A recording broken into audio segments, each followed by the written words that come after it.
Oke, ini adalah ACI 2 yang disebut perlindungan Buddhis, dan kemudian di kelas 1-2 kita membahas tentang 3 jenis perlindungan,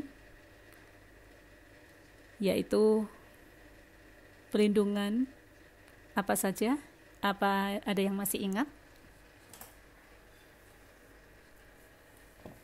Ya, pada dasarnya membahas tentang 3 permata, yaitu Buddha Jewel, Dharma Jewel, dan Sangha Jewel. Itu adalah 3 macam permata Buddhis. Itu yang kita bahas di kelas 1 dan 2. Dan tentunya kita juga membahas tentang 5 perkecualian dari perlindungan apa saja. 5 pengharapan dari, yaitu pengharapan medium ini, motivasi kecil, motivasi sedang, dan motivasi yang besar. Kita juga ada lagi yang kedua, yaitu hasil dan sebab dari perlindungan.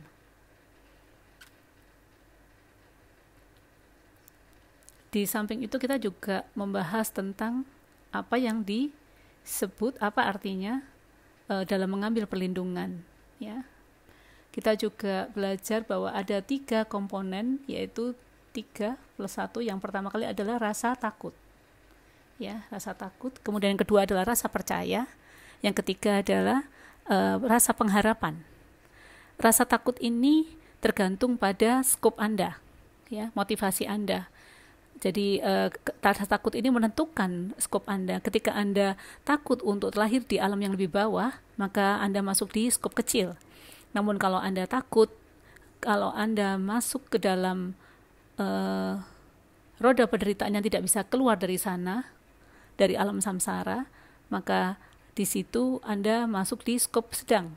Namun kalau Anda memiliki rasa takut, tidak hanya bisa menyelamatkan diri Anda, namun juga bisa merasa takut tidak bisa menyelamatkan banyak orang, maka Anda masuk di skop yang paling besar. Itu adalah rasa takut. Kemudian rasa percaya adalah ketika Anda merasa percaya ini. Nah, perlindungan secara umum artinya adalah Anda merasa, ya, takut sesuatu terjadi pada Anda percaya sesuatu bisa membantu Anda, dan dalam hal ini adalah perlindungan Buddhis. Kita percaya bahwa 3 permata ini bisa membantu kita, dan sehingga kita bisa menentukan skopnya mulai dari skop kecil, sedang, dan besar, di mana 3 permata ini bisa mengeluarkan kita dari alam realms, ya, 3 alam bawah. Kemudian kita percaya bahwa 3 permata ini bisa membantu kita mengeluarkan diri kita dari alam samsara. Kemudian kita juga percaya bahwa 3 permata ini tidak hanya bisa membantu kita, namun juga bisa membantu semua makhluk hidup keluar dari alam penderitaan. Kita juga memiliki penyebab dari perlindungan ini. Kita mulai dari penyebab dari perlindungan ini. Dan kemudian hasil dari perlindungan ini. Hasil dari perlindungan ini artinya kita mengambil perlindungan. Saya ulang lagi. Penyebab dari perlindungan artinya kita mengambil perlindungan sebagai hasil dari kita, hasil dari proses kita dalam mencapai pencerahan. Jadi itu adalah hasil dari perlindungan. Dalam hal ini kita mengambil perlindungan dalam Buddha Sakyamuni. Jadi itu adalah cause, ya, penyebab dari perlindungan. Hasil dari perlindungan. Maaf, saya masih belum sadar, masih mengantuk. Ya, kita maksudnya di sini adalah hasil dari pengambil perlindungan. Penyebab dari perlindungan ini penyebab dari, ya, pikiran kita ini, ya, rasa takut kita, sehingga kita bisa mengambil perlindungan ini untuk bisa menyelamatkan kita keluar dari roda penderitaan. Maaf, saya bangun jam 4. Ya, cukup menyenangkan di sini. Seperti Geshe Michael di sini juga di kelas Hatha Yoga Pradiptika, Geshe Michael memulai kelasnya jam 6. Jadi kita harus bangun jam 4. Dan kemudian Dan biasanya jam 4, jam 5 kita sudah siap-siap, jam 5.30 kita sudah hadir di kelas supaya bisa mulai kelasnya jam 6 tepat. Oke, itu adalah kelas 1 dan kelas 2 yang tadi kita bahas. Kemudian kelas 3,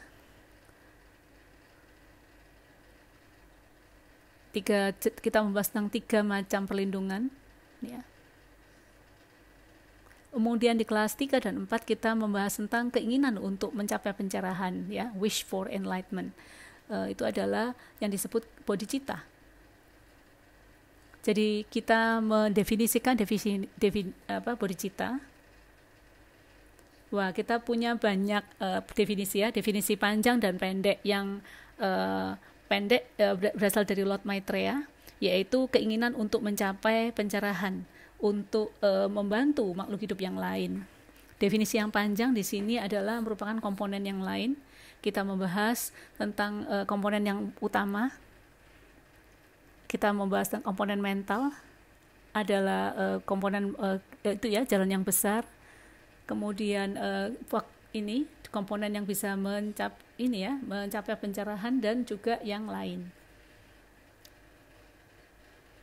Itu adalah dasar-dasar tentang bodhicitta. Kemudian kelas 5 dan 6. Oh ya, di kelas 4 kita juga membahas tentang 5 perjalanan hidup spiritual manusia. Ya, 5 path, 5 tahap. Ya. Dan juga di DCA level 5 kita juga membahas tentang hal ini, ya. Apa sih 5 tahap kehidupan spiritual manusia? Yang pertama adalah akumulasi, yang kedua adalah preparation, persiapan, yang ketiga adalah tahap melihat, yang keempat tahap pembiasaan, dan yang kelima adalah tahap tanpa pembelajaran lagi, no more learning. Itu adalah 5 tahap spiritual kehidupan manusia. Di hal yang dalam istilah simpelnya kita menyebut itu tahap akumulasi sebagai tahap bencana. Bencana yang mana sering dialami oleh setiap manusia di awal kehidupan mereka, dan mereka akan menginginkan untuk keluar dari penderitaan tersebut. Di saat itulah manusia mulai mengenal penderitaan dan memasuki tahap penolakan. Apa yang dimaksud dengan tahap penolakan? Kita membahas ini di ACI 1, itu pada dasarnya adalah rasa penolakan di mana Anda merasa capek pada kehidupan ini. Anda tidak ingin kehidupan yang penuh dengan penderitaan ini. Jadi di DCI kita pernah mempelajari ini tentang 5 tujuan hidup, karena kita sadar bahwa dalam kehidupan ini kita selalu berusaha hidup dan tidak ingin hidup tanpa uang, ya. Kita selalu menginginkan hidup yang dengan teman, ya. Kita tidak mau hidup tanpa teman. Kita tidak mau menginginkan kehidupan yang sunyi, sepi, sendirian, ya. Baik Anda punya teman, punya pasangan, ya, Anda tidak menginginkan kehidupan yang tidak enak seperti itu. Nah, Anda juga tidak menginginkan hidup dengan tubuh yang sakit, dan tentunya Anda menginginkan tubuh yang sehat. Kemudian Anda juga tidak menginginkan hidup yang membuat pikiran Anda tidak tenang, ya. Itu adalah semua kondisi renunciation, penolakan. Di saat Anda merasakan penderitaan ini, maka Anda akan mengalami penolakan ini. Di saat Anda mengalami renunciation, maka disitulah Anda berada di tahap akumulasi. Sejumlah para guru juga belajar untuk membantu para umatnya mengadakan upacara renunciation. Jadi pada saat Anda masuk di ACI juga, atau bahkan di DCI, kita disadarkan bahwa ada banyak penderitaan yang kita jalani di kehidupan ini, dan itulah saat Anda melakukan renunciation, dan itu berada di tahap akumulasi. Nah, di sini G.C. Michael mengingatkan kita, tahap preparation adalah tahap di mana seseorang mulai mengenalkan kita tentang teori pena, ya. Ada seseorang mengenalkan pada Anda, ini adalah hidup yang tidak enak, maka dengarlah cerita pena yang bisa mengeluarkan Anda dalam kehidupan ini. Itu adalah tahap preparation. Dan pada dasarnya Anda perlu ini ya belajar, terbiasa dengan konsep ini, dan Anda di saat itulah setelah mengenal teori Penda, Anda mengenal untuk melakukan banyak perbuatan baik, mengumpulkan bibit-bibit baik, sampai suatu hari Anda memiliki cukup banyak bibit baik, dan Anda bisa memasuki tahap berikutnya, yaitu tahap penglihatan. Dan kadang-kala kita menyebutnya itu DPE, yaitu Direct Perception of Emptiness. Itulah kenapa Emilia ada pertanyaan kemarin yang kita bahas di kelompok ya, di grup Telegram. Itu merupakan pertanyaan yang bagus, di mana saya sampai tidak bisa menjawabnya, dan saya berkonsultasi dengan teman-teman saya di Mixed Nuts ya, dan mereka juga memberikan saya jawaban yang bagus. Saya hanya memberikan Anda kesimpulannya di kelompok itu, di grup tadi. Nah, nanti perlu untuk membahas ya, menyimpulkan saja. Kita membahas tentang berbagai macam sekolah ya kemarin, tentang berbagai macam sekolah Buddhism, yaitu sekolah tradisional Buddhis. Mulai dari ini 2 yang sekolah Buddhis di bawah Hinayana, dan kemudian ada 2 sekolah juga di bawah Mahayana ya, Mind Only School dan Middle Way. Dibagi juga menjadi 2 bagian, lower and upper. Sesuatu yaitu yang disebut dependent branch, yang higher disebut consequence branch. Mereka memiliki definisi yang berbeda tentang kekosongan, dan pertanyaan Emil di sini adalah tentang apabila dengan banyaknya definisi-definisi perbedaan tentang kekosongan di sini, apakah itu berarti bahwa orang-orang tersebut di kelompok-kelompok sekolah ini juga mengalami kekosongan yang berbeda-beda?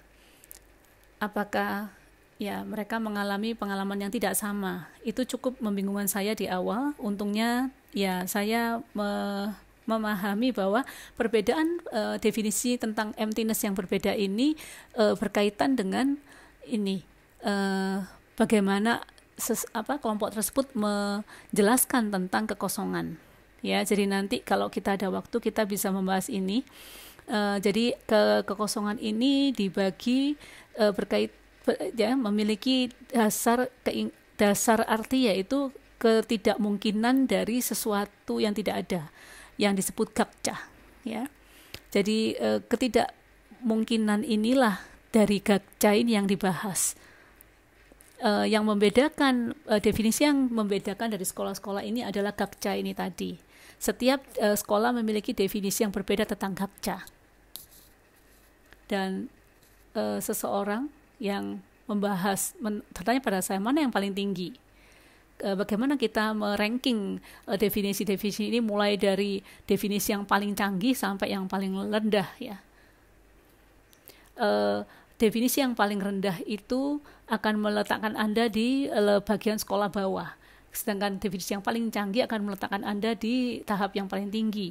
Kecanggihan ini tidak ditentukan dari kekompleksan dari penjelasan itu, namun lebih ditentukan oleh bagaimana Anda bisa menjelaskan fenomena-fenomena kehidupan ini. Jadi ketika kita membahas tentang definisi, kita membahas tentang bagaimana kita menjelaskan fenomena. Jadi fenomena itu adalah cara pandang kita terhadap dunia di sekitar kita. Jadi tergantung kita menjelaskan itu. Jadi orang-orang dari sekolah middle school masuk ke dalam kekosongan mereka ketika mereka memahami gakca, dan mereka juga memahami ketiadaan gakca itu. Dan berdasarkan dari itu consequence branch di middle way yang merupakan higher middle way itu adalah penjelasan mereka kurang canggih. Jadi tidak setinggi definisi dari level consequence branch. Jadi di mana mereka menganggapnya itu belum dianggap sebagai suatu kekosongan. Jadi walaupun dari sekolah mereka telah mengalami direct perception of emptiness, dan mereka pun juga telah mengalami direct perception dari gakca ini, ketidakmungkinan. Itu adalah bagian dari penglihatan. Kemudian tentang DPE, ketika kita mengalami DPE, kita akan masuk ke dalam level pertama bodhisattva, yaitu level bumi, yang mana di situ kita masuk dari tahap yang keempat, yaitu tahap pembiasaan, habituation. Jadi keterbiasaan kita pada sesuatu. Di bagian penglihatan di DPE, Anda merasa bahwa Anda merasakan pengalaman kekosongan. Di sini Anda tidak hanya melihat, maka Anda juga mengalaminya. Anda mengalaminya ya dalam meditasi Anda yang paling dalam, dan kemudian di masa itu, dalam pengalaman itu, dalam masa mengalami DPA ini, Anda melihat dependent origination. Anda akan masuk ke dalam DPA, ya, DPE. Itu adalah perasaan yang Anda alami ketika Anda contoh melihat objek di atas meja dan tidak ada siapapun. Pertanyaan apakah itu cuy toy ataukah itu pena. Nah, momen itulah momen kekosongan. Ketika momen di mana benda itu memiliki potensial untuk menjadi apapun. Saya masih ingat penjelasan Geshe Michael di Hatha Yoga Pratik ini, di mana Geshe Michael mengatakan kita tunjuklah benda yang tidak berasal dari kita. Jadi pada saat kita mulai menyadari benda-benda di sekitar kita yang tidak berasal dari kita, di saat itulah kita mengalami DPE, ya, latihan untuk merasakan DPE. Di sini kita mendorong pikiran kita untuk berada dalam kondisi ini. Geshe Michael sering mendorong kita untuk di kelas Hatha Yoga Pratipika itu. Saat itu Ivo yang ada ya, yang pernah hadir ya, belum ada yang hadir yang lainnya di Hatha Yoga. Anda bisa hadir di kelas berikutnya.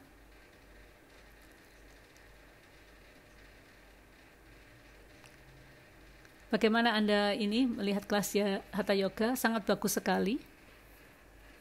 Ya, Yoga Sutra itu philosophical, sedangkan Hatha Yoga ini lebih praktikal. Ya, sangat praktikal. Saya tidak tahu, mungkin Ivo bisa berpendapat di sini.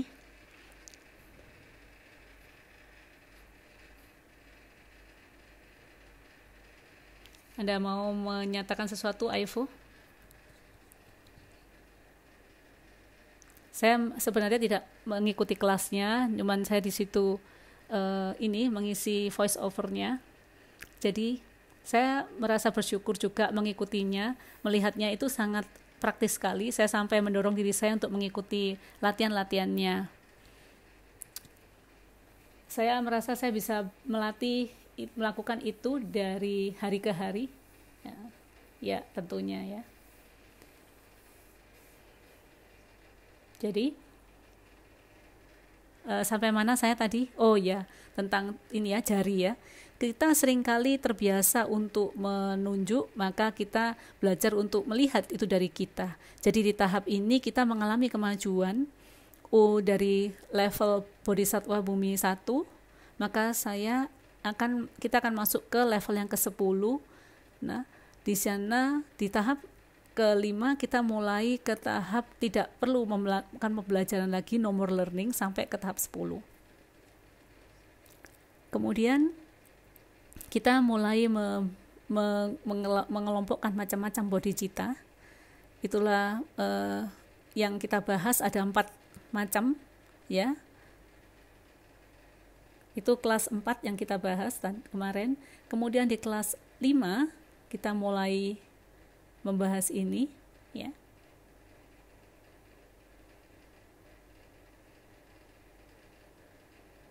Oke. Jadi siapa yang mau memimpin doanya untuk dedikasi? Oke, Angela bisa mulai.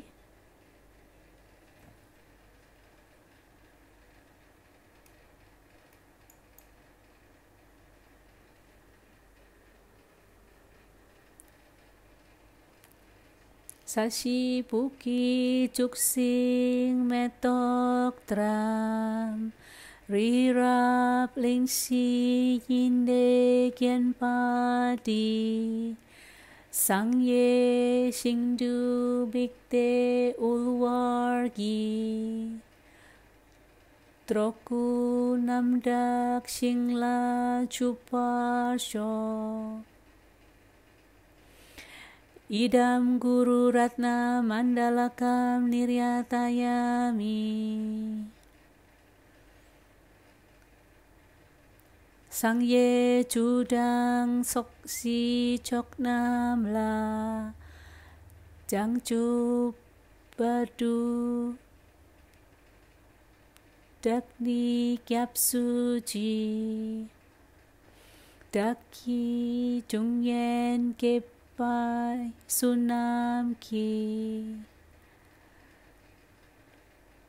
Drola Penchir Sangye Druparsho Sangye Judang Sokshi Choknam La Jangchu Badu Dakni Kyapsuji Daki Jungyen Kipe Suknam Ki Drola Penchir Sangye Druparsho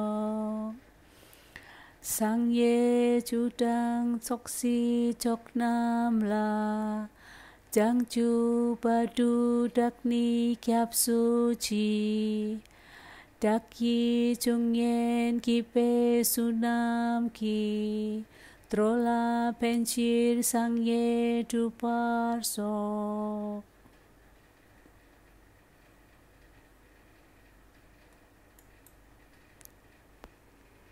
Oke, terima kasih Angela.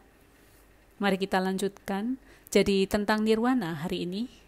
Di kelas 5 kita akan membahas definisi ini ya, khusus tentang bagaimana menyeimbangkan pikiran ya, tentang nirwana, yaitu membahas tentang individual analysis, mental affliction atau mental stain, bakcak atau mental potential, dan different types of cessation ya, pemberhentian, stopping, cessation. Dan yang terakhir, give the first ya, kita memberikan 4 types of balanced mind ya, pikiran yang seimbang, cessation. Ini G.C. Michael menawarkan ke saya 1.000 US dollar, namun saya kehilangan kesempatan mendapatkan uangnya. Itu disebut gokpa di bahasa Tibet. Artinya ini ya, pemberhentian. Ya. Saya selalu mengingat ini, itu karena bernilai 1.000 dolar. Definisi dari nirwana. Ingat, ini dari pembelajaran oleh Lord Buddha.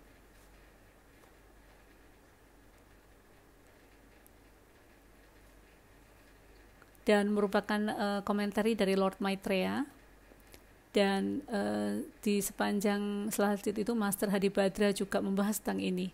Jadi definisi nirwana ini juga dibahas oleh para master. Artinya pergi keluar dari penderitaan. Keluar dari penderitaan. Arti bahasa Sanskritnya nyundrup, malupar, pangpie, sosor, tangyok, yang, tangik, ciseni, tangkok. Kok itu adalah ya tadi 1.000 dolar kokpa. Chenyi artinya adalah definisi dari nirwana. Jadi ini definisinya. Ini adalah pemberhentian total, jadi pemberhentian permanen, di mana seseorang telah menghilangkan mental negatif, bibit negatif emosinya ya, negatif emosinya di sepenuhnya ya berdasarkan analisis pribadi. Apa yang dimaksud dengan halangan mental affliction? Ingat di mana kita melihat istilah ini? Apa ada yang ingat?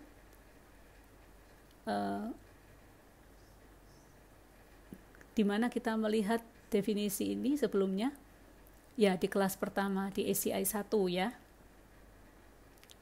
Dan di topik apa? Headingnya apa waktu itu? Topik apa yang membahas tentang mental affliction ini? Mental Ya, kita membahas tentang dua halangan, yaitu halangan mencapai kebudaan. Ya, ada dua halangan mencapai kebudaan. Yang pertama kali adalah emosi negatif, yang kedua adalah halangan untuk mendapatkan pengetahuan, ya, omniscience, ya, kemahatauan, ya. Jadi untuk menjadi seorang Buddha, Anda membutuhkan dua hal ini. Namun kalau Anda mengalami halangan ini, Anda tidak bisa mencapai kebudaan. Nah, untuk Anda mencapai nirwana, Anda hanya membutuhkan satu, yaitu menghentikan mental affliction, ya. Bagaimana dengan halangan untuk kemahatauan? Itu ya belum, ya. Jadi di konteks dari definisi ini belum menjadi kebudaan, belum mencapai kebudaan. Namun masih ada yang lain, ya, jangan khawatir. Ada definisi-definisi yang lain. Namun tentunya Anda melihat ada konsep dari di sini ada penghentian permanen, ya, dari mental affliction, dan juga ada individual analysis. Mari kita melanjutkan. Apa sih individual analysis itu? Individual analysis ini artinya adalah kesadaran seseorang, person realization, dari berbagai macam detail dari seseorang yang begitu banyak atas 4 kebenaran, ya, 4 realized truth. Itu yang disebut 4 Arya truth atau 4 noble truth, ya, 4 kebenaran, ya, atau disebut 4 kebenaran Arya setelah DPI. Jadi ketika Anda mencapai DPI, Anda akan masuk ke dalam direct perception of bodhicitta, dan di mana Anda memiliki rasa welas asih untuk membantu semua makhluk hidup. Maka di situ Anda mulai menyadari details dari 4 realized truth, ya, 4 kebenaran, ya, 4 kesadaran, yaitu yang mana setiap satu kebenaran itu Anda memiliki pemahaman yang mendalam, yang membaginya menjadi 4 macam jenis lagi, ya. Jadi 4 realized truth ini dapat masuk lagi ke dalam 16 jenis, ya, masing-masing ada 4. Itu disebut individual analysis. Jadi Anda memiliki pemahaman yang komplit dari istilah ini dulu. Itu adalah individual analysis. Bagaimana dengan berikutnya ini? Tuancu itu adalah menghilangkan, eliminating, ya, menghapus, menghilangkan. Ini adalah deskripsi yang indah sekali. Menghilangkan di sini seperti ini, ya, lilin yang mana Anda meniup apinya. Artinya kita benar-benar keluar dari emosi negatif ini, ya, halangan emosi negatif. Ketika Anda di nirwana itu bukan suatu tempat di sini, namun adalah suatu kondisi pikiran. Jadi ketika Anda berada di nirwana, disitulah Anda sudah tidak memiliki emosi negatif lagi. Jadi tidak ada emosi negatif lagi. Jadi itulah Anda berada di nirwana. Bagaimana dengan Arya? Menurut Anda, Arya apakah masih memiliki emosi negatif? Ada yang tahu? Apakah Arya masih memiliki emosi negatif? Siapa yang tahu? Mungkin memungkinkan Anda bisa menyalakan kamera supaya kita bisa berdiskusi. Jadi apakah Arya memiliki emosi negatif? Ya, istri saya mengatakan yes. Ya, karena mereka belum berada di nirwana.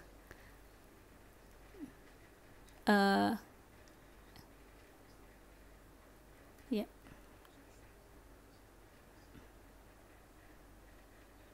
Ya. Jadi ketika Anda mencapai nirwana, title Anda namanya apa? Anda disebut apa? Arahat, ya, arahat. Ya. Terima kasih, Elis. Jadi Arya belum menjadi arahat. Oleh karena itu Arya masih memiliki negative emotion. Eliminate di sini apalagi yang Anda hilangkan di sini. Jadi negative emotion yang ada saat ini dan juga dan seluruh bibit-bibit yang bakal akan terbuka di kemudian hari. Ya. Jadi potential seed, bibit yang memiliki potensi. Jadi bibit yang dapat terbuka ketika sudah siap, ya. Geshe Michael membahas tentang bagaimana membekukan bibit-bibit di Hatha Yoga Pradipika di kelas itu. Saya mau tanya Ivo lagi, apakah masih ingat? Ya, kalau nggak ingat nggak masalah. Yang lainnya, ya, saya akan membahasnya nanti ya di lain waktu. Ya, stay tune.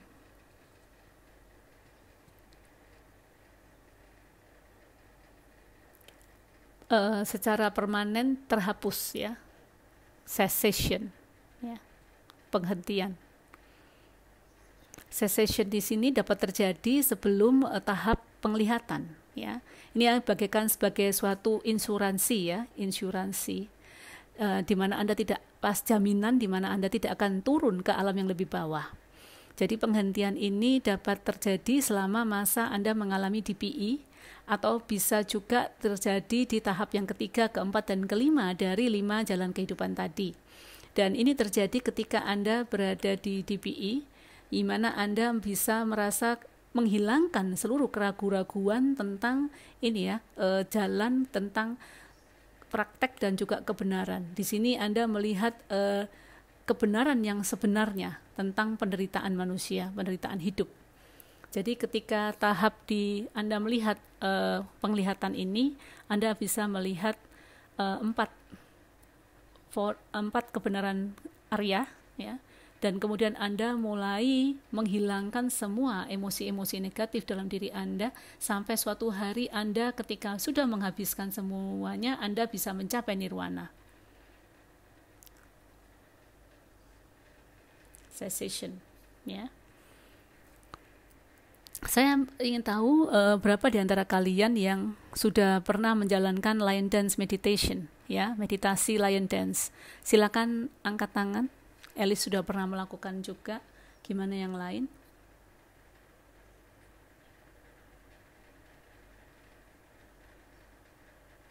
Ya, ya, dulu pernah. Angela juga pernah belajar ya dulu. Kuapui juga pernah belajar sebelumnya. Ya, yang lainnya. Rosiana juga pernah belajar di Borobudur ya, ini juga.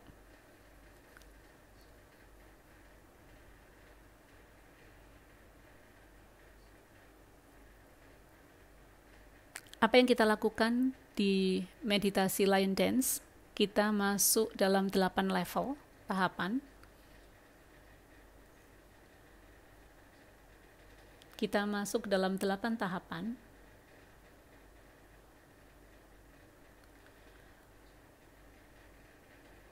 Kemudian kita juga masuk di level yang ke-9.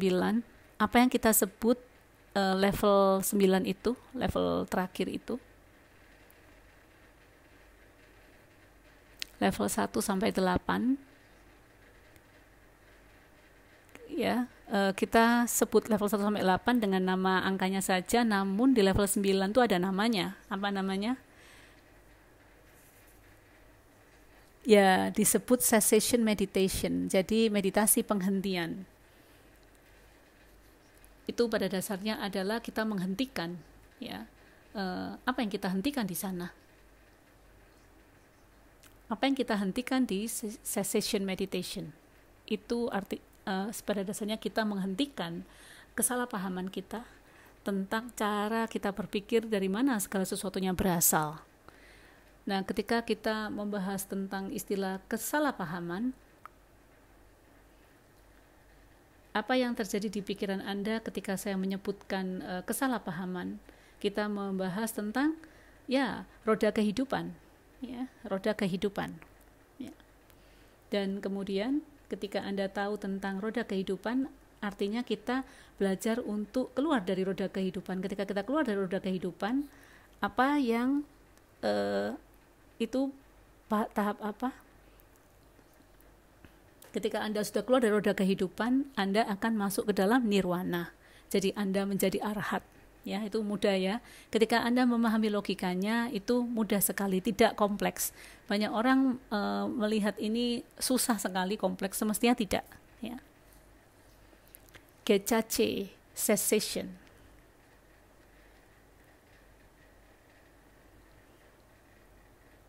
Artinya ketika kita telah mendapatkan permanent cessation, kita tidak perlu masuk ke dalam level realm ya, alam bawah lagi. Apa yang menyebabkan kita lokta itu adalah pandangan yang salah. Ini adalah halangan terburuk ya untuk mencapai kebebasan. Ketika kita percaya pada pandangan yang salah, jadi ketika dari kita semua, seringkali diri kita secara alami kita memiliki pandangan yang salah. Oleh karena itu kita perlu itulah yang membuat kita kembali masuk lagi ke dalam roda kehidupan.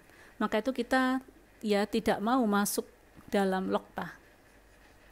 Lok itu artinya destruktif, penghancur ya, itu artinya mengerikan sekali. Jadi pandangan yang menghancurkan. Kenapa disebut menghancurkan? Karena ketika Anda memiliki pandangan ini, maka Anda hancur ya. Anda perlu keluar dari pandangan yang menghancurkan ini. Jadi lokta ini adalah pandangan yang harus kita hancurkan ya. Jadi percaya pada pandangan yang salah itu akan memotong akar kita untuk mendapatkan kebajikan. Ingatlah pembahasan kita di grup itu, kita membahas tentang dirty good karma ya, karma baik yang kotor.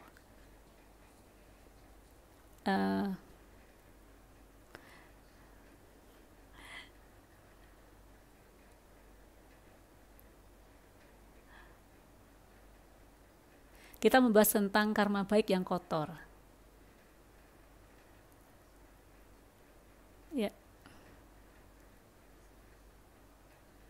Ya, jadi selama kita berada di dalam roda kehidupan, apapun yang kita lakukan di dalam roda kehidupan ini, maka tetap akan membawa kita kembali ke dalam roda kehidupan lagi. Jadi itu akan memotong akar kita untuk mendapatkan kebajikan. Jadi kalau ya, jadi yang perlu saya pesan di sini adalah lakukanlah semua hal baik itu dengan 4 step. Jadi segala sesuatu yang Anda lakukan tanpa 4 steps itu sama halnya dengan dirty good karma, karma baik yang kotor, dan tetap akan membawa Anda ke dalam roda kehidupan. Jadi tahap kedua ya di sini masuk ke dalam. Jadi tahap kedua preparation itu juga terbagi dalam 4 tahap. Ya. Dan tahap yang keempat itu membawa Anda dalam permanent cessation. Nah, disitulah Anda akan mendapatkan tahap di mana Anda selamanya bisa menghilangkan kemungkinan untuk untuk memotong akar dari kebajikan. Ya.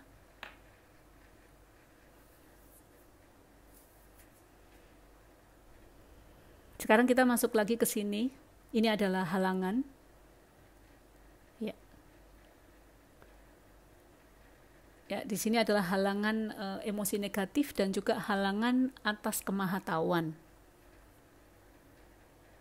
Ya, artinya kehalangan untuk mendapatkan pengetahuan yang seutuhnya, sepenuhnya.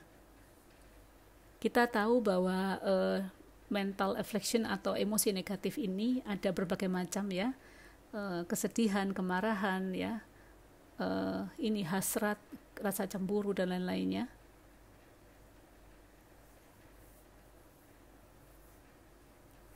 Ivo, bagaimana di kelas yoga?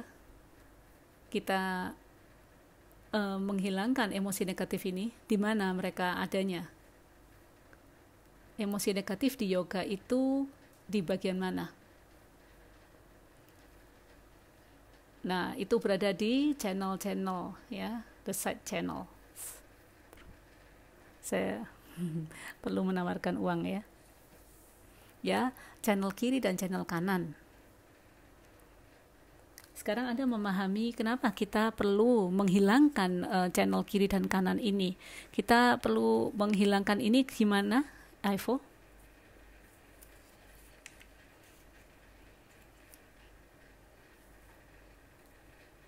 Kita perlu menghilangkan channel kiri dan kanan ini kemana? Masuk ke center ya, ke channel tengah ya, sesumna. Jadi ketika Anda tahu kita perlu, kenapa kita mau menghilangkan ini, supaya kita tidak mengalami mental affliction, supaya kita bisa masuk ke dalam nirvana ya. Jadi kita banyak sekali membahas ini, disebut Nyun Drip. Drip itu artinya obstacle, Yun itu negative emotion. Di level 5, DCI level 5, Nyun Mong, Anda pernah ingat Nyun Mong? Ya. Dulce, Kunmong, Kunlong, Nyunmon, Dulce, ya. Kalau Anda masih ingat 3 hal itu, Nyunmong itu artinya emosi negatif. She drip itu adalah halangan. She itu adalah yeshe itu artinya kebijaksanaan. She drip itu kebijaksanaan, halangan atas kebijaksanaan. Ya. Nah, sekarang kita melanjutkan kembali bakcak yang disebut dengan bibit, yang bisa disebut sebagai potensi, sebuah potensi. Jadi bakcak di sini adalah disebut ya, diterjemahkan dalam six bakcak, yaitu potensi. Sebenarnya bakcak itu merupakan potensi saja ya. Kita tidak berharap tidak menghasilkan karma-karma lagi, kita berharap tidak memproduksi karma-karma buruk lagi. Di roda kehidupan, mana yang menghubungkan karma-karma segar ini? Ada yang mau menyebut mana? Link mana? Rantai mana? Ignorant itu rantai nomor 2, rantai yang pertama. Jadi karma segar itu, bagaimana kita menyetop link nomor 2 adalah menyetop link nomor 1. Yang pertama kali namanya kesalahpahaman, misunderstanding. Dan untuk bisa keluar dari menghentikan kesalahpahaman, maka kita membutuhkan kebijaksanaan. Hanya kebijaksanaannya yang bisa menghentikan bakcak ya, yaitu membuat karma buruk yang baru. Itulah bakcak. Nah, kita hampir di akhir kelas 5. Nah, inilah adalah 4 kebenaran Arya, 4 Arya Truth. Ini Anda perlu mengenal ini, kebenaran dari suffering, kebenarannya dari sumber penderitaan, kebenaran dari penghentian, sensation ya, dan juga kebenaran dari jalan hidup. Truth of suffering artinya segala sesuatunya tentang hal ini adalah penderitaan. Segala sesuatu yang ada dalam roda ini adalah penderitaan. Jadi definisi dari penderitaan itu dasarnya adalah kehidupan yang tidak kita inginkan ini. Saya tidak ingin Anda keluar terus ngomong sama orang bahwa wah semuanya penderitaan gitu ya.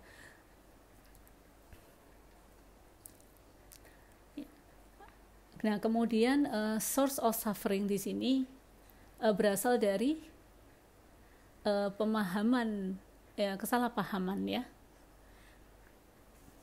Kesalahpahaman yang menciptakan bibit buruk itu adalah sumber dari penderitaan, yang mana itu rantai nomor 1. Cessation di sini artinya saya tahu kita bisa menghentikan itu.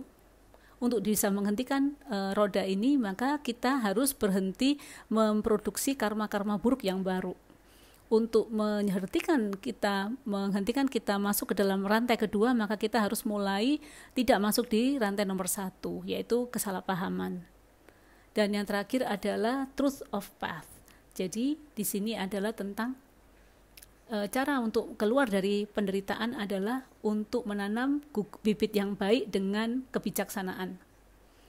Jadi artinya menanam bibit yang tidak berbekas ya, unstained ya. Anda perlu menanam bibit yang baik dengan menggunakan 4 step ya. 4 step itu masih sangat penting sekali. Ketika orang mengatakan bahwa 4 step tidak penting, Anda lebih baik keluar ya, jauh dari orang itu. Ketika seseorang mengatakan Anda tidak perlu melakukan 4 step, Anda lebih baik jauh. Mereka adalah para iblis yang tetap membawa Anda masuk dalam roda kehidupan ini. Nah, ya, mereka berasal dari bibit-bibit buruk kita yang mengarahkan orang lain ke jalan yang salah. Nah, di berikutnya adalah tentang 4 jenis macam nirwana. Ada 4 jenis. Yang pertama kali adalah nirwana alami, ya. Ini adalah istilah yang berkaitan dengan realitas ultim yang utama, ya, yaitu yang artinya adalah ketidakadaan dari kakca, ya, ketidakberadaan dari kakca. Istilah ini itu bukanlah merupakan natural nirwana. Ini artinya bahwa tentang ya kondisi di mana kita keluar dari roda dari emosi negatif kita. Ini adalah ini ya, blank screen, yaitu layar kosong yang akan membuat kita masuk ke dalam Buddha di masa depan, membuat kita menjadi Buddha di masa depan. Apa istilah dari ini ya, layar putih yang kosong? Disebut Buddhahood, kebudaan, atau di bahasa Sanskrit disebut Tata Jata Garbha. Artinya salah satu dari bentuk Buddha, tubuh Buddha. Itu yang disebut nirwana alami. Nah, ini bukan nirwana yang kita bahas di sini. Sudah selesai. Oke. Berikutnya kita akan membahas di kelas 6. Mari kita istirahat selama 5 menit dulu sebelum masuk di kelas 6. Ini adalah kelas 5.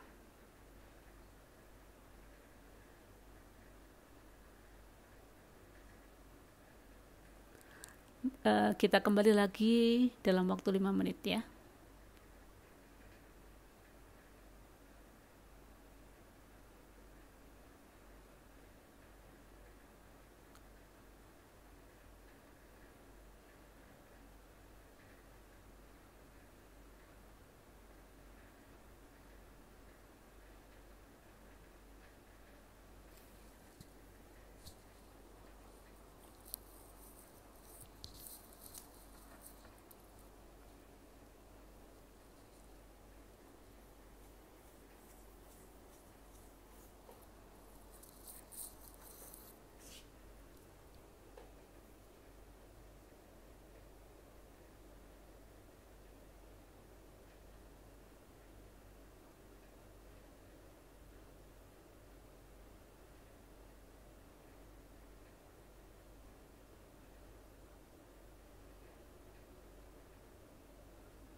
Oke, mari kita lanjutkan.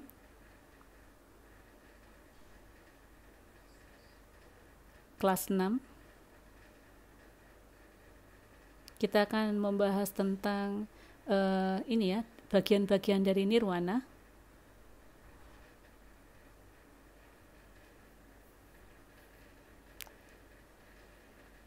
Saya akan share screen.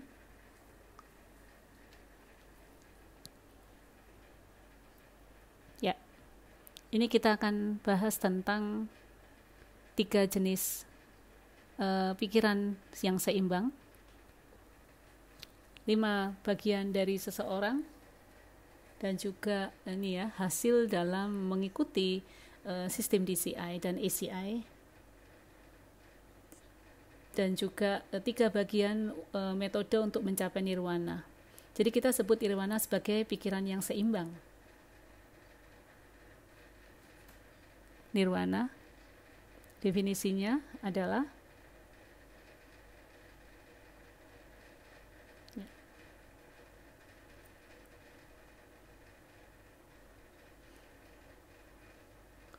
kita sebut emosi negatif, mental affliction, yang artinya adalah pikiran buruk. Di Sanskrit kita sebut klesha, di Pali kita sebut kilesha. Orang Indonesia sering ini ya, umum menyebutnya kilesha. Di Tibetan kita sebut nyunmo. Itulah sesuatu yang mengganggu Anda, yang mengganggu pikiran Anda.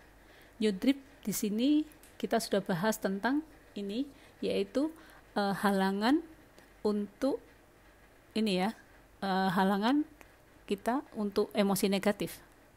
Nyudrip. Bakcak artinya adalah mental stain, yaitu mental seeds ya. Itu disebut halangan juga, yang merupakan potensi.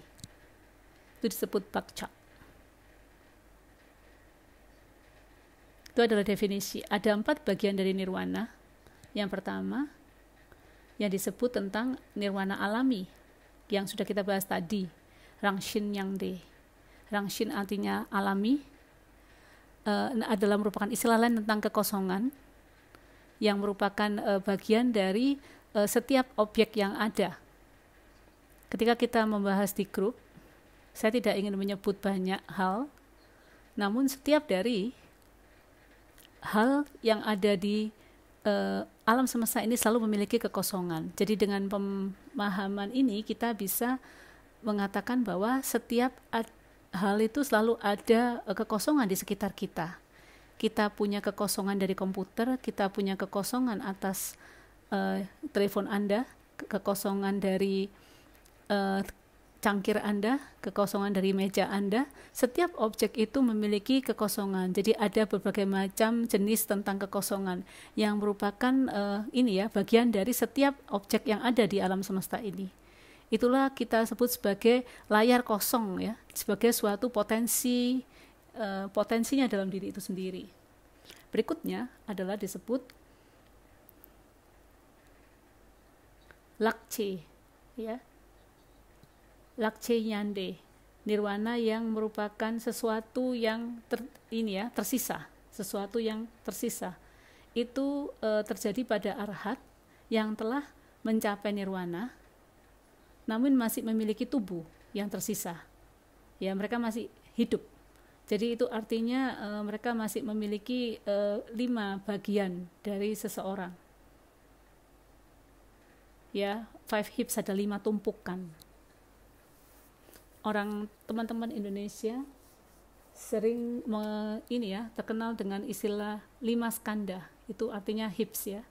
Lakche nyangde artinya adalah nirwana yang dengan sesuatu yang tersisa. Artinya bahwa Anda masih hidup.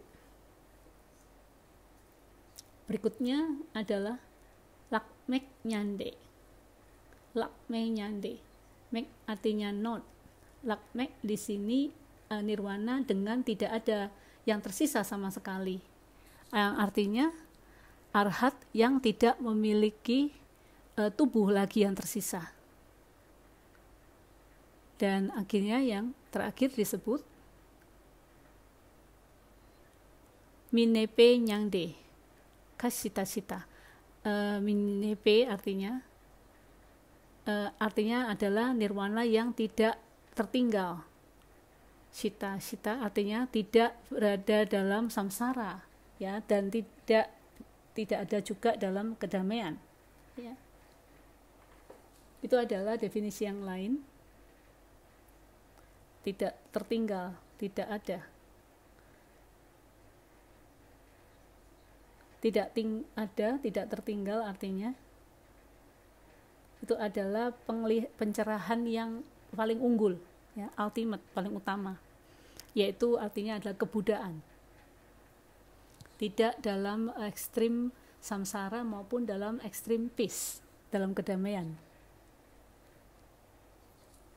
Ekstrim dari kedamaian yang luar biasa ini, kita tahu samsara, ya. Extreme of samsara itu adalah tidak ada emosi negatif. Extreme of peace di sini artinya nirwana, ya, dengan small n, ya, lower way. Nirwana yang tidak tinggal itu adalah nirwana yang disebut dengan ultimate enlightenment of Buddhahood. Jadi nirwana with small n itu artinya adalah extreme of peace. Nirwana of lower way, jadi artinya seseorang telah kehilangan mental affliction selamanya, namun masih belum mencapai obstacle of omniscience. Arti paham, ya? Jadi nirwana yang masih belum mencapai kebudaan itu adalah nirwana yang telah kita bahas dari awal sampai sekarang. Itu artinya nirwana dengan lower end.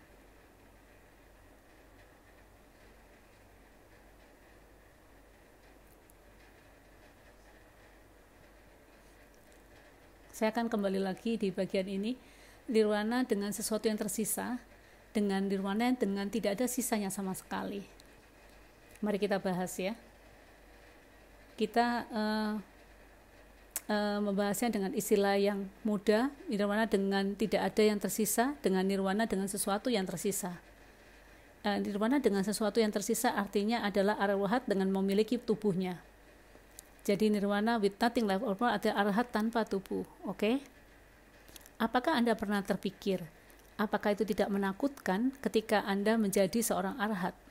Ketika Anda mencapai nirwana, ketika Anda masih hidup, Anda tidak memiliki tubuh. Anda memiliki tubuh. Kemudian pada saat Anda memasuki itu, Anda tidak memiliki tubuh. Di mana Anda perginya nantinya?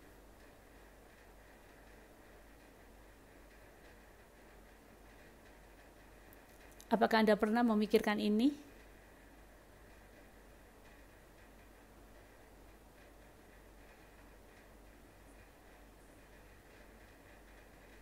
Apakah mereka masih berada di tubuh yang sama, karena tubuh kita berasal dari bibit, kan? Apakah arahat tanpa tubuh itu artinya mereka tahu bahwa tubuhnya datang dari bibit, namun jadi di mana mereka hanya menghilang, begitu kan?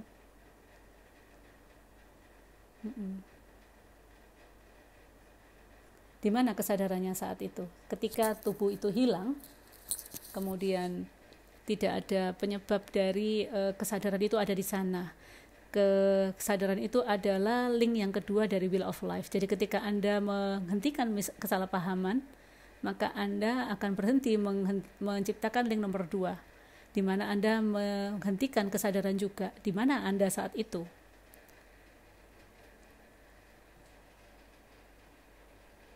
Oleh karena itu Geshe Michael punya gurauan, ya, Anda bisa pergi untuk alam masuk di nirwana yang rendah, di mana Anda tidak memiliki emosi negatif lagi. Anda terlihat menghilang, namun Anda meningkat mati berupa sinar. Semana suatu hari Buddha akan menepuk pundak Anda, "Hei, bangun. Ayo masuk lagi dalam jalan kebudaan, lakukan sesuatu." Jangan hanya berada di sana, lakukanlah sesuatu. Jadi jangan hanya berada di sana. Itu artinya Anda perlu masuk ke nirwana tanpa staying, tanpa berada terus di situ. Artinya adalah ultimate enlightenment. Jadi pencerahan yang sempurna. Jadi kita harus kembali ke jalan bodhisattva untuk menolong makhluk hidup. Jadi kili, ketika kita berada di nirwana, kita tidak berada di alam bardo lagi. Tunggulah di ACI 8, kita akan membahas tentang alam bardo. Semua alam-alam yang ada di neraka kita akan bahas di situ. Kita akan membahas tentang berbagai macam alam yang berbeda. Sebagai pengetahuan, mana dari situasi bila mana kita tidak masuk ke bardo, ya. Situasi mana yang membuat kita tidak bisa masuk ke alam bardo. Seluruh makhluk hidup ketika meninggal mereka akan masuk ke dalam alam bardo. Namun ada situasi yang mana mereka bisa masuk ke sana. Ketika kita melakukan bibit buruk yang sangat berat, yaitu bunuh diri. Apakah itu benar? Ya. Melakukan bunuh diri adalah bibit yang buruk sekali. Namun itu tidak merupakan bibit buruk yang sangat buruk, namun ada bibit buruk yang lainnya. Ada 5 perbuatan yang akan membuat Anda masuk ke dalam alam bardo. Ada 5 perbuatan langsung yang bisa membuat Anda apa saja, ya, membunuh orang tua kita, apalagi membunuh ayah, membunuh ibu, kita membuat pertumpahan darah, skism, itu membuat perpecahan di para sangha. Yang terakhir, kita membunuh arahat, ya. Itu adalah 5 perbuatan buruk yang secara langsung Anda tidak hanya masuk ke bardo, Anda langsung masuk ke dalam neraka yang paling dalam. Melakukan perbuatan bunuh diri tidak seburuk perbuatan ini. Nah, situasi mana di mana kita tidak masuk ke dalam bardo? Ketika Anda terlahir di alam yang tidak berbentuk, ya, tidak ada bardo. Dan tentunya ketika Anda seorang arahat, Anda tidak perlu masuk ke alam bardo. Oke, nirwana dengan sesuatu yang tersisa dan nirwana dengan sesuatu yang tidak tersisa.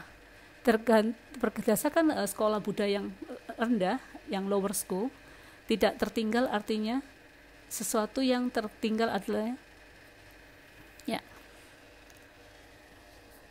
di Mahayana, ketika Anda menjadi arahat di lower school, Anda mencapai nirwana dengan sesuatu yang tersisa, dengan tubuh yang tersisa, maka Anda akan masuk ke tahap yang tidak tersisa. Di Mahayana, Anda masuk dalam kondisi tidak ada, maka Anda masuk menjadi sesuatu yang ada. Jadi ini ya, berlawanan. Itulah yang ada. Namun kenapa bisa seperti itu? Karena di Mahayana kita mengatakan bahwa ketika Anda masuk ke nirwana, Anda tidak memiliki apapun. Itu artinya Anda masuk ke nirwana tanpa bodhicitta. Maka di sana Anda perlu mengembangkan bodhicitta sehingga Anda perlu memiliki tubuh. Itu adalah definisi dan pemahaman yang berbeda dari Mahayana dan Hinayana. Mari kita lanjutkan dengan berikutnya.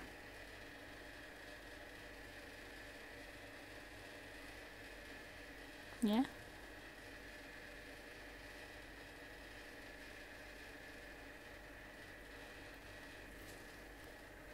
Bagaimana Anda masuk ke dalam nirwana? Kita membahas tentang kita menghilangkan mental affliction dari emosi negatif ini. Jadi di sini kita menawarkan Anda 3 tahap untuk mencapai nirwana. Yang pertama adalah extraordinary training of wisdom. Di sini kita perlu belajar dan memahami.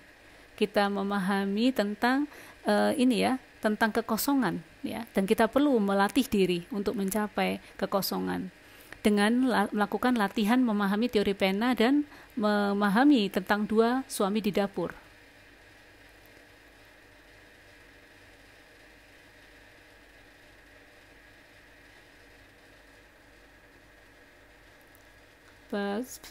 Anda barusan membahas tentang bardo, adalah di mana kita tidak masuk ke dalam bardo. Itu adalah perbuatan yang buruk. Tapi bagaimana dengan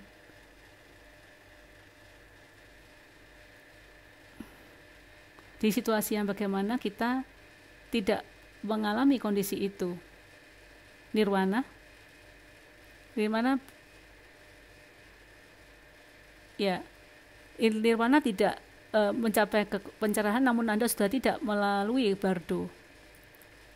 Jadi ketika Anda sudah mencapai di nirwana, Anda tidak perlu memasuki alam bardo. Jadi Anda perlu bertujuan dan menuju ke sana. Jadi adalah jalan untuk mencapai pencerahan. Jadi di Dhammankata Sutra ada istilah nirwana size. Apakah itu berarti kita tidak perlu masuk alam bardo ketika kita meninggal? Ya, menurut Kili, nirwana itu adalah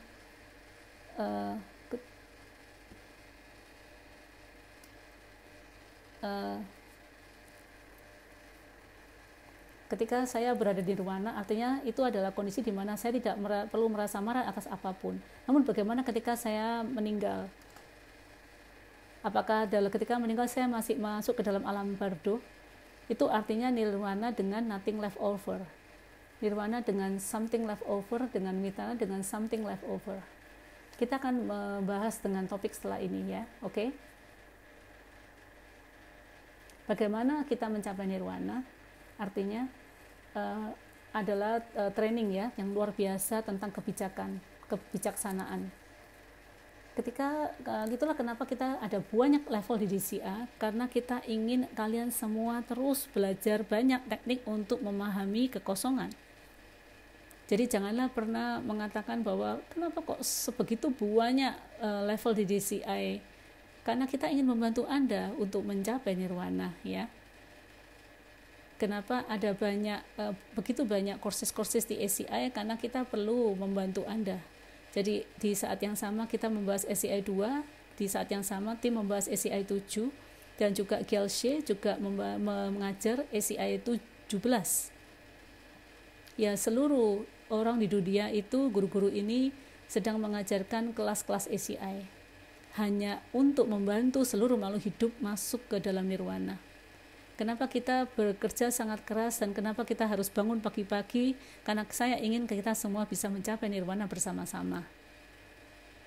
Jadi tidak hanya Wakanda forever, tapi ada juga nirwana forever. Dan tentunya terus berlatih dengan teori pena dan dua suami di dapur. Apa dua hal yang lain?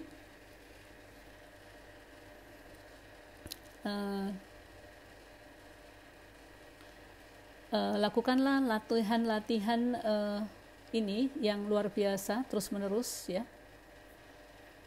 Dan dengan ini, ya, dengan menjalankan dua etika. Apa etikanya? Terus menjalankan kebajikan, ya. Kita melakukan kebajikan 10 kebajikan dan juga 10 kemudian sumpah bodhisatwa, ya. Kemudian sumpah tantra, kita juga terus menjalankan 3 times book kita atau 6 times books kita.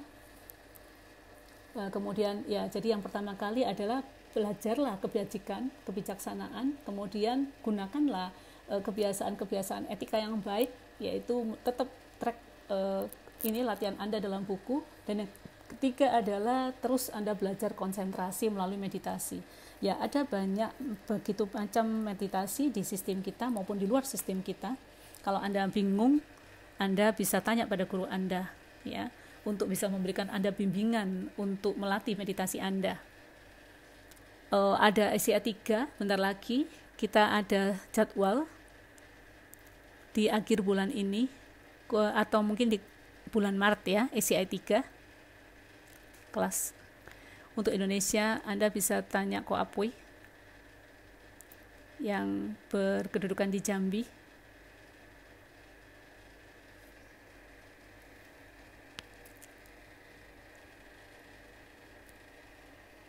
Ya, Ko Apui sudah terlatih, bisa untuk teman-teman Indonesia bisa tanya Ko Apui. Itulah semuanya. Ada topik-topik yang lain yang akan kita cover. Jadi di sini adalah terbiasa dari apa yang Anda pahami secara langsung tentang bagian dari penglihatan kekosongan, supaya Anda terbiasa, pikiran Anda terbiasa. Artinya Anda tidak membalas kembali kepada suami yang kosong karena dia tidak pernah ada di alam semesta ini. Semuanya berasal dari Anda, dan artinya adalah gakja, tidak pernah ada sebelumnya, tidak pernah ada di kemudian hari, dan tidak pernah ada selamanya. Jadi kita bisa membahas ini nantinya supaya kita memahami ini.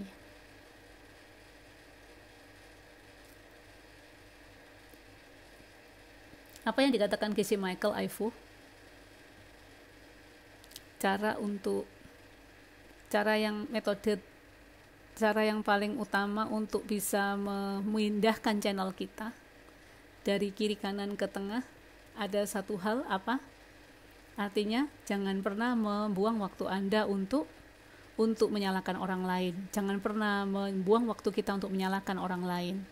Jadi jari lagi ya, jangan pernah kita menunjuk orang lain. Karena ketika Anda menunjuk orang lain, menyalahkan orang lain, Anda meluangkan banyak waktu. Ketika Anda berhenti menyalahkan orang lain, Anda akan memiliki banyak waktu dan untuk melatih diri Anda menjalani bagian dari kembiasaan. Jadi janganlah kita menciptakan kembali lingkaran yang mengulang-ulang kehidupan kita dalam roda kehidupan. Marilah kita lanjutkan 5 tumpukan ya. 5 tumpukan ini saat ini Geshe Michael menerjemahkan antara tubuh dan pikiran ya. Tubuh itu adalah form, bentuk, sedangkan pikiran itu adalah bentuk dari pikiran. Itu adalah pikiran, ada perasaan, ada perbedaan, diskriminasi, dan juga faktor-faktor yang lain. Jadi tubuh dan pikiran. Kita sering mengatakan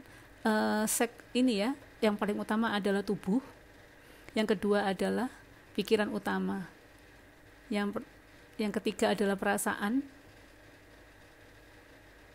yang keempat adalah faktor yang lain, yang kelima adalah, yang pertama kali adalah pikiran, yang kedua adalah perasaan, yang ketiga adalah diskriminasi, yang keempat adalah faktor yang lain, yang kelima adalah bentuk tubuh.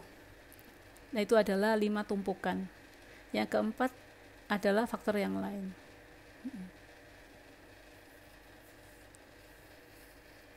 Pertanyaan bonus, dari 5 ini mana 2 yang paling mengutamakan, yang sering membuat kita menciptakan karma-karma yang buruk? Mana di antara 5 ini 2 hal yang sering memicu kita melakukan karma buruk? Pikiran dan perasaan. Hampir ada yang satu salah, ada satu yang benar. Ada yang tahu? 2 kombinasi.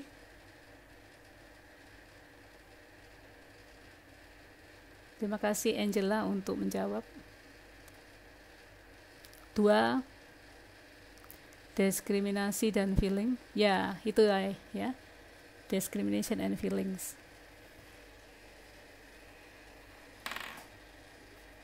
Main mind itu netral, sedangkan diskriminasi dan feeling itulah yang memicu kita menciptakan karma buruk.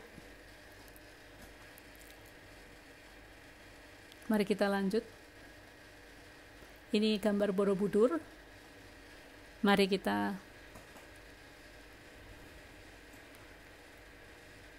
membahas tentang 4 hasil sebelum Anda masuk ke dalam arahat. Arahat adalah foe destroyer. Foe itu artinya itu ya, musuh ya, musuh penghancur Anda. Musuh penghancur Anda dari mental affliction, emosi negatif. Apa sih 3 halnya? Itu adalah stream enter, itu adalah Arya, artinya Anda telah mencapai DPI. Ketika Anda mencapai DPI, Anda menjadi Arya, Anda menjadi stream enterer. Apa yang Anda sebut ini di Sanskrit, stream enterer? Ada yang tahu? John Wynne mungkin? Kita pernah bahas ini sebelumnya. Stream enterer disebut Sotapanna. Ya. Ketika kita masuk ke dalam ini, kita akan kembali lagi satu. Non-returner kita tidak. Once returner artinya Tatagami.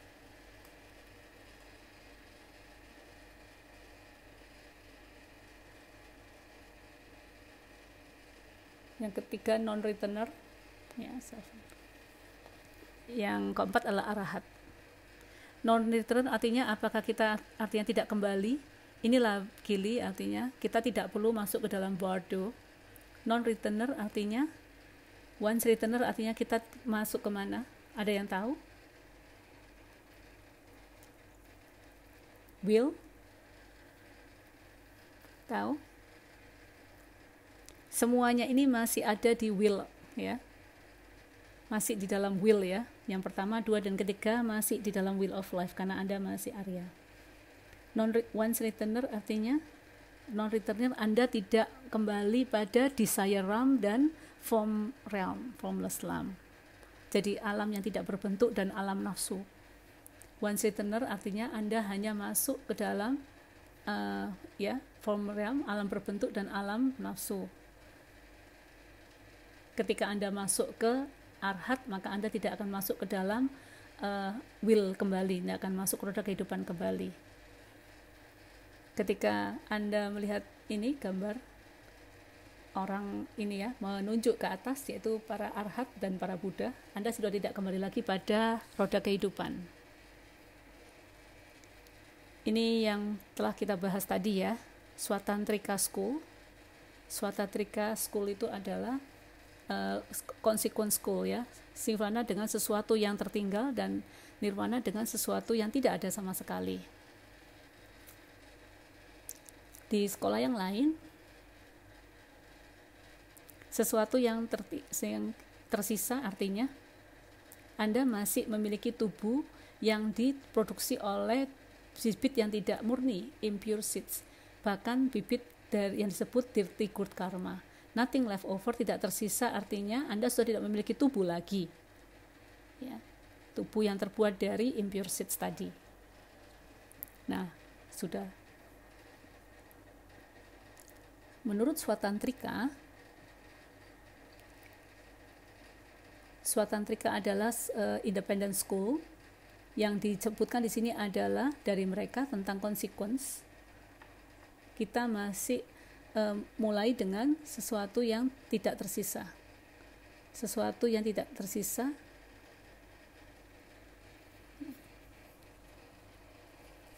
Something left over artinya Anda masih memiliki bodhicitta.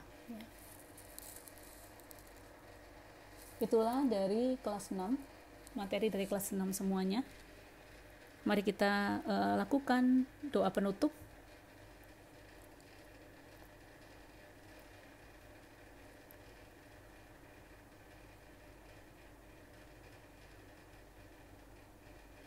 Sashi Buki Chuksing Mentok Dram Rirap Lingshi Yinde Genpadi Sangye Singdu Mikte Ulwargi Droku Namdak Chingdu Jupashok Idam Guru Ratna Mandalakam Niryatayami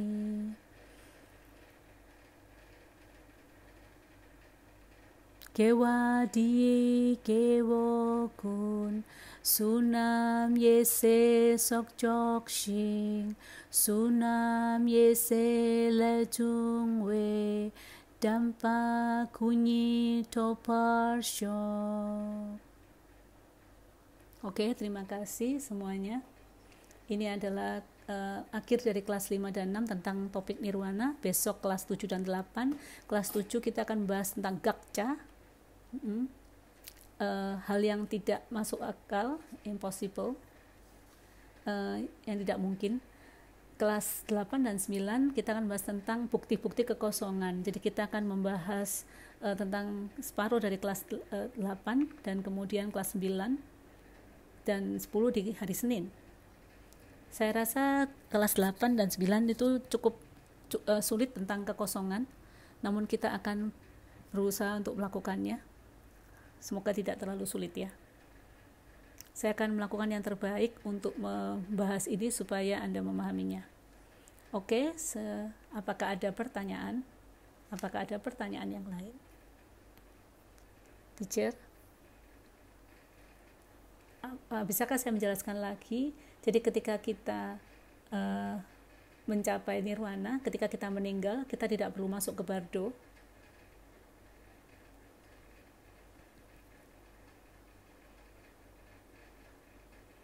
Ketika Anda di nirwana, Anda menjadi arhat, dan arhat dibagi dalam 4 enemy destroyer, dan musuh di sini yang dimaksud adalah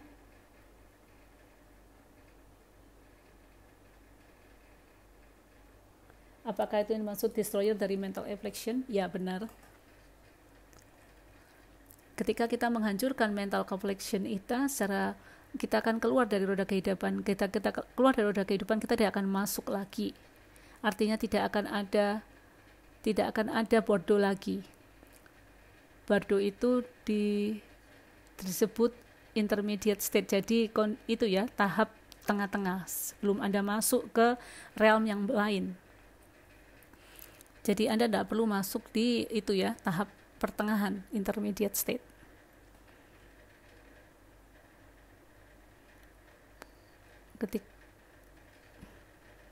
Ketika saya masih di nirwana,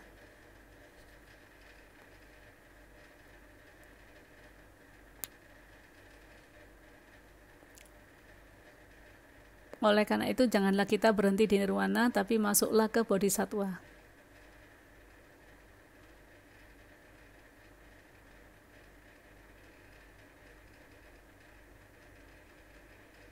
Ya, ini yang Anda maksud ketika kita berada di nirwana, kita jangan stay di sana, kita harus maju lagi masuk ke tahap kebudaan. Jadi nirwana yang tidak stay itu artinya Anda tidak berada di antara mental exception maupun kedamaian. Nirvana dengan tidak ada yang tersisa, artinya Anda dalam posisi tidak memiliki apapun ya. Jadi saya nggak tahu, Anda coba bawa dalam meditasi Anda. Jadi di sini Buddha mengatakan janganlah kita tertinggal di nirwana, kita harus melakukan sesuatu untuk membantu makhluk hidup yang lain.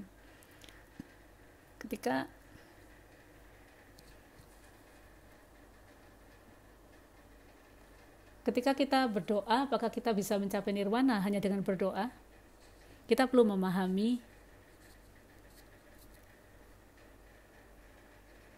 ada topik yang menarik tentang perbedaan antara berdoa dan dedikasi. Itu di ACI 10 nantinya.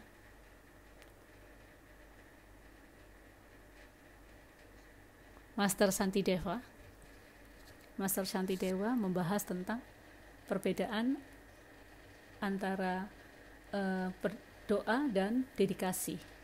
Apa bedanya atas kedua hal itu? Doa adalah harapan, dedicate itu sesuatu yang kita berikan orang lain. Dedikati artinya Anda mengharapkan sesuatu ketika Anda mendapatkan bibitnya. Prayer, Anda mendapatkan sesuatu Anda tanpa memiliki bibit. Ya. Doa itu artinya perlindungan ya.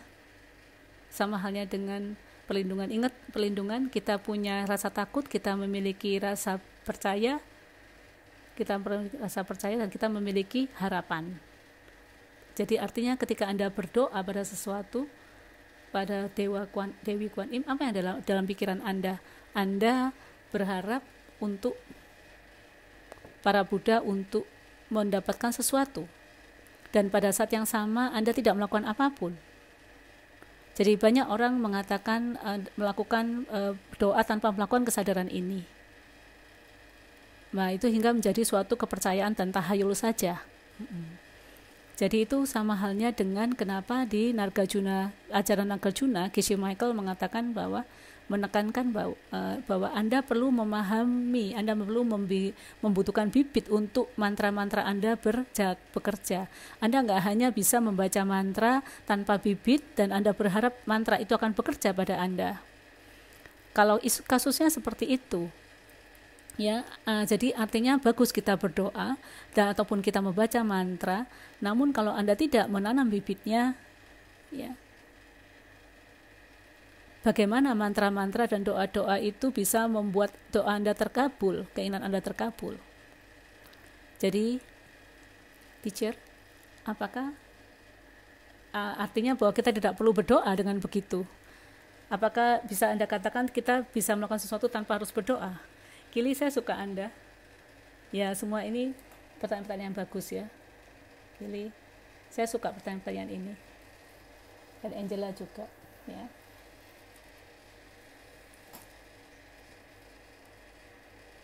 Kenapa kita perlu mengambil perlindungan? Karena kita punya rasa takut dan kita punya harapan. Kita punya kepercayaan, kita punya harapan. Jadi kita masih perlu melakukan itu. Jadi prayer itu adalah salah satu cara untuk meningkatkan kepercayaan kita, dan di saat yang sama itu juga adalah kesempatan kita menanam bibit. Jadi kalau Anda memiliki bibit-bibit yang sangat baik, maka memang Anda tidak perlu melakukan doa.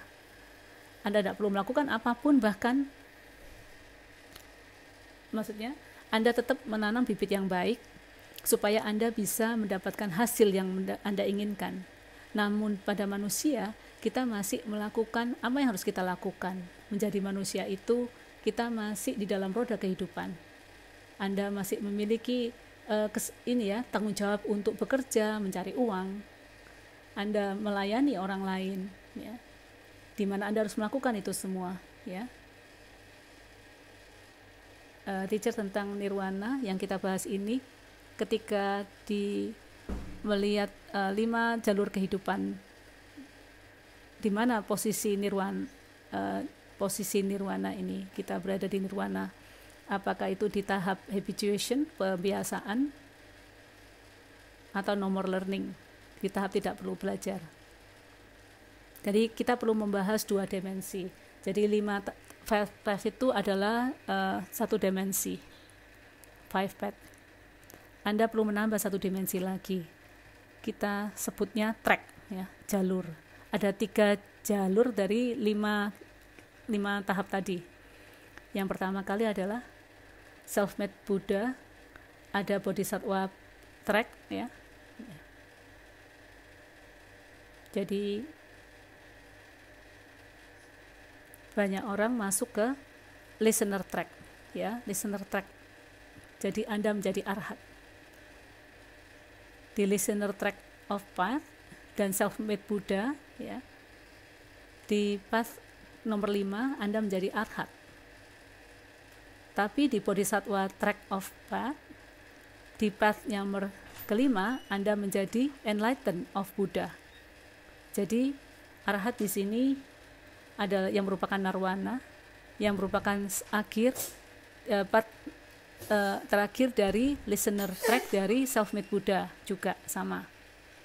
Jadi masalahnya adalah ketika Anda masuk di path yang kelima dari self-made Buddha, Anda masih masuk ke Bodhisattva track, ya, dan mulai dari track nomor 1 lagi. Tapi kenapa Anda harus membuang waktumu untuk masuk ke lower yang tahap yang ke bawah ketika Anda harus masuk nantinya melalui semua itu?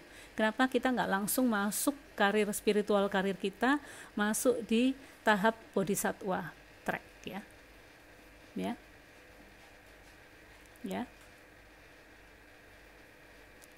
Terima kasih teacher. Oke, Koapui, guru meditasi kita. Teacher.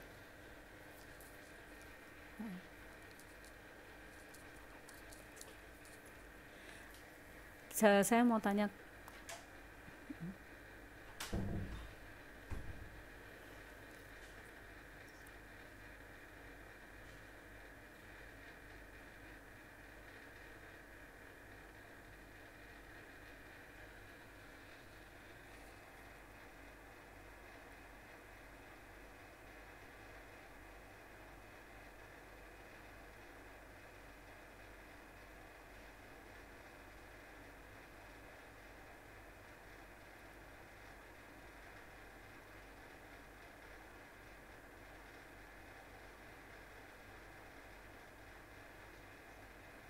Pertanyaannya di sini adalah dalam 5 HIPS tadi yang kita tentang perasaan dan perbedaan, feelings and discrimination, yang menyebabkan kita menciptakan bibit buruk. Kopi bertanya, bahkan membedakan antara apakah pena itu datang dari sisinya atau dari sisi kita, yang mana itu termasuk dalam diskriminasi. Apakah arahat tidak memiliki perasaan ini tentang diskriminasi? Betul ya, Ko Apoy? Ya, saya jawab. 5 tumpukan tadi adalah merupakan bagian dari roda kehidupan. Ya.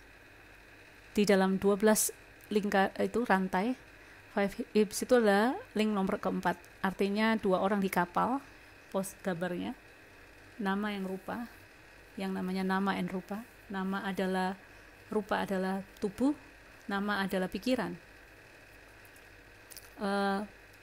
Rantai keempat, nama dan rupa, itu adalah arti dari 5 HIPS tadi. Ketika Anda menjadi arhat, ketika Anda keluar dari bil 5 roda kehidupan ini, Anda tidak memiliki 5 tumpukan itu lagi. Oleh karena itu, ketika Anda menjadi seorang arahat, Anda tidak punya perasaan, Anda tidak punya diskriminasi juga. Ketika Anda membahas tentang discrimination, yang merupakan fokus lebih pada sisi negatif ya, saya tidak suka ini, saya benci ini, ya. Jadi tentang tidak suka dan rasa kebencian. Jadi disebut sisi buruk, sisi hitam ya dari roda kehidupan, dan juga sisi pencerahan dari roda kehidupan. Jadi itu merupakan sisi buruk ya, diskriminasi itu. Perasaan juga sama. Perasaan di sini saya merasa, itulah kenapa kita sebut perasaan ya yang tidak peduli, antara tidak menyukai ya dan menyukai. Itulah yang disebut feeling di sini ya, channel kiri dan kanan di yoga.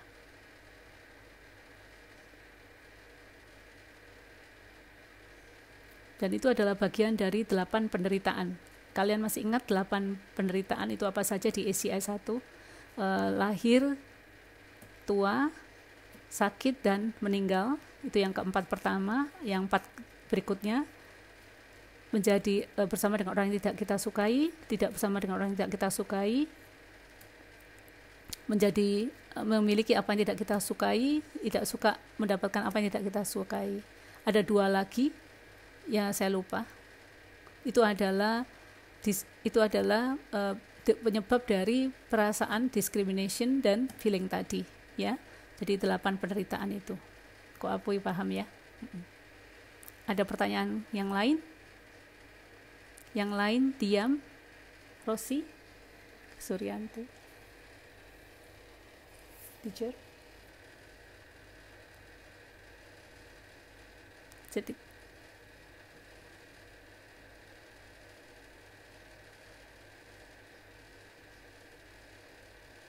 Jadi ketika kita menjadi arhat, apakah kesadaran kita tentang teori pena itu masih ada di sana? Itu pertanyaannya ya. Ya. Untuk menjadi seorang arahat, Anda perlu mendapatkan kebijaksanaan. Dan itu adalah kebijaksanaan untuk memahami, untuk memotong akar dari ketidakmengertian. Ya. Hanya dengan memiliki kebijaksanaan, Anda bisa menghentikan link nomor 1, yang kemudian menghentikan pemicu link nomor 2 dan ketiga dan seterusnya. Jadi saya akan bisa mengatakan ketika Anda menjadi seorang arahat, Anda tentu memiliki kebijaksanaan ini. Ada pertanyaan yang lain? Oh ya, foto dulu.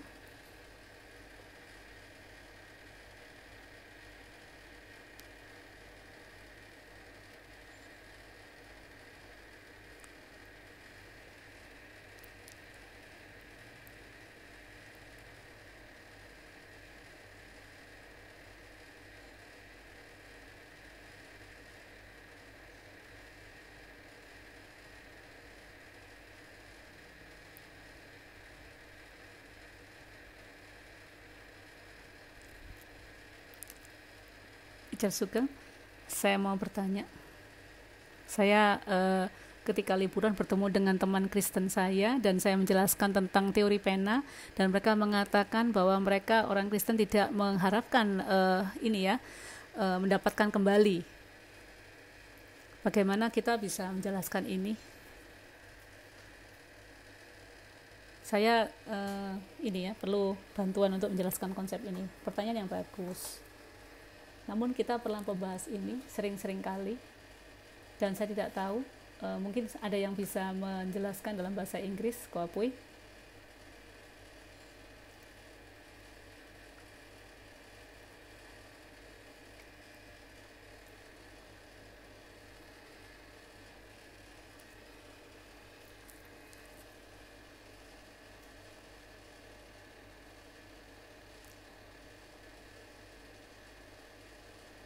Angela, kita sering kali membahas tentang ini. Saya tidak punya waktu untuk membahas itu rasanya ya. Kenapa kita di sini istilahnya untuk menjelaskan pada orang yang membahas tentang pamrih ya, mengharapkan apa yang kita peroleh kembali.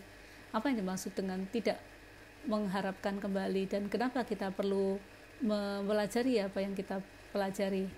Bawalah ke dalam meditasi Anda, maka Anda pasti akan mendapatkan jawabannya.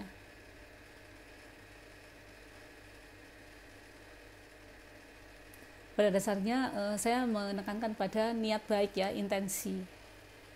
Jadi dan kelihatannya mereka masih belum setuju dan paham dengan hal ini, tentang konsep ini.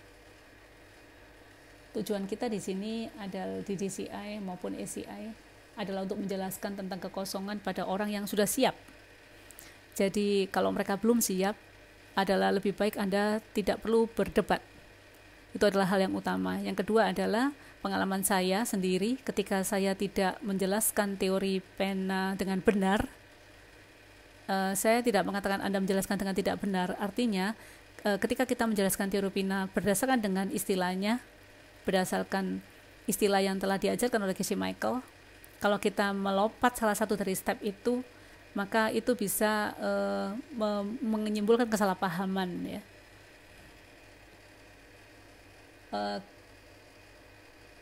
Ketika saya tidak menjelaskan teori pena ke mereka,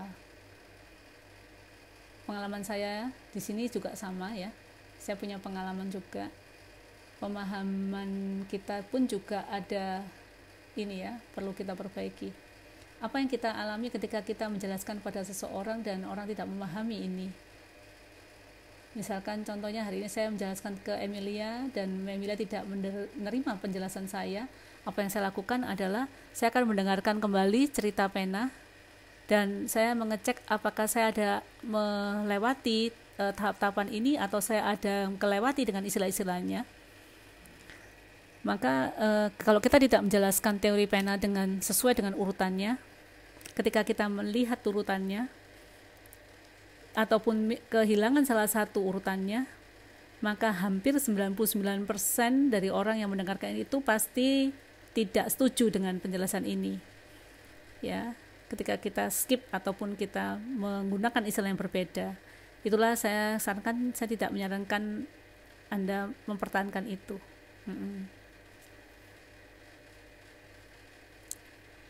Tapi kita tidak perlu memaksa mereka menerima pandangan kita. Kita tidak menjalankan bisnis untuk melawan orang lain. Kita hanya berbagi kebijaksanaan ini. Oke, thank you. Salah satu teacher, saya mau tanya lagi yang terakhir. Ketika kita membahas tentang diskriminasi dan feeling, saya berpikir diskriminasi itu adalah akibat dari kebijaksanaan. Jadi ketika sesuatu terjadi, kita memiliki kebijaksanaan itu tidak bisa mempengaruhi perasaan kita. Kita tidak akan melakukan hal yang buruk. Itu adalah pemahaman dengan kita memahami bahwa penyebab dari pemicu dari bibit buruk itu adalah dari pemahaman yang salah ini. Jadi kalau kita memiliki kebijaksanaan yang kuat,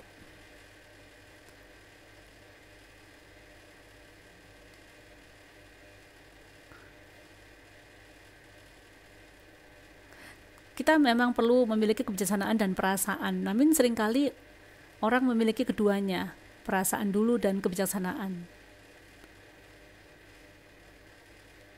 Banyak orang merasakan mulai dari perasaan yang mereka rasakan dulu, dan itu mempengaruhi kebijaksanaan mereka. Misalkan orang yang marah pada orang lain, ketika bibir terbuka, dia merasa marah dulu. Bukan berarti dia tidak memiliki kebijaksanaan yang benar, tapi perasaan itu membuat mereka mempengaruhi kebijaksanaannya. Jadi saya melihat hubungan antara dua hal ini dan bagaimana satu sama lain saling mempengaruhinya.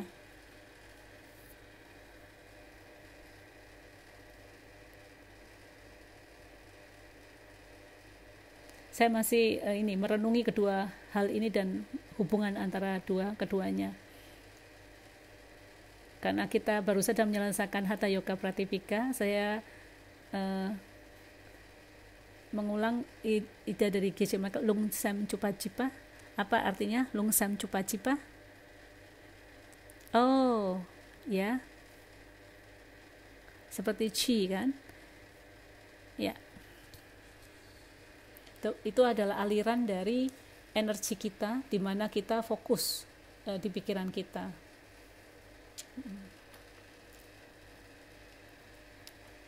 Yoga dan meditasi, Anda perlu melakukannya untuk membuat itu seimbang. Ketika Anda tidak merasa seimbang, itu yang membuat energi Anda tidak mengalir dengan benar.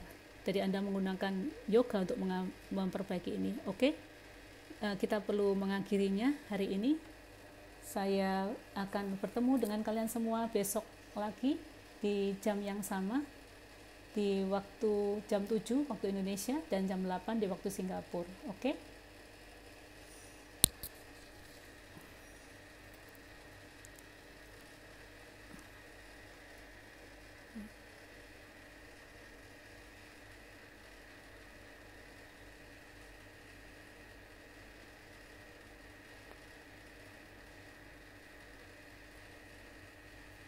Selamat malam, sampai berjumpa lagi besok. Terima kasih, bye-bye.